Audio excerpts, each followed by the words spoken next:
ఇవాళ Somalian pirates అని అంటే సముద్రపు దొంగలు, గజ దొంగలు అని అంటాం కదా మనము, సముద్రపు గజ దొంగల లెక్క ఇవాళ అమెరికా వాళ్ళు తయారైనరు అని అంటే అది కూడా ఒక అమెరికన్ ఆర్మీని పెయింట్ బ్రష్ ఇచ్చి పెయింట్ వేసే లేబర్ల లెక్క తయారు చేసిన ఘనత ఇవాళ ట్రంప్ కి కైవసం అయిపోయింది. మీరు ఇంటుంది కరెక్ట్. నెక్స్ట్ వరల్డ్ వార్ అనేది ఫ్రెండ్స్ ఎక్కడనో భూమి మీద జరుగుతలేదు.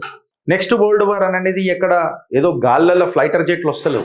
నెక్స్ట్ వరల్డ్ వార్ అనేది దానికి నాంది వలికింది అమెరికా. అది మన సముద్రాల మీద ఆల్రెడీ మొదలైపోయింది. అది కూడా ఎట్లా మొదలైంది అని అంటే ఒక మంచి బాంబు.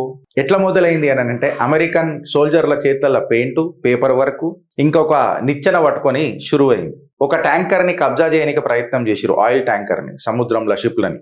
అయితే ఇవాళ నేను మీకు ఆ ట్యాంకర్ ని పరిచయం చేస్తున్నా. ఒరిజినలీ దాని పేరు MV Bella 1. ఇది ఒక రష్యన్ డార్క్ ఫ్లీట్ కి చెందిన ఒక ఆయిల్ ట్యాంకర్. అయితే UN రెజల్యూషన్ లేదు, ఇంటర్నేషనల్ ఒక మ్యాండేటు లేదు. కేవలం ఒక అమెరికన్ సస్పిషన్ మీద US ఫోర్సెస్ ఆ ట్యాంకర్ ని దాడి అంటే పోయిన తర్వాత దాన్ని కబ్జా చేస్తాయి. కబ్జా చేసిన తర్వాత దాని హల్ ఉంటది కదా, దాని హల్ని పెయింట్ చేస్తాయి. ఏమని పేరు పెడతాయి అని అంటే మన MV Bella 1 అనే పేరు తీసేసి మ్యారినారా అని చెప్పి పేరు రాస్తాయి.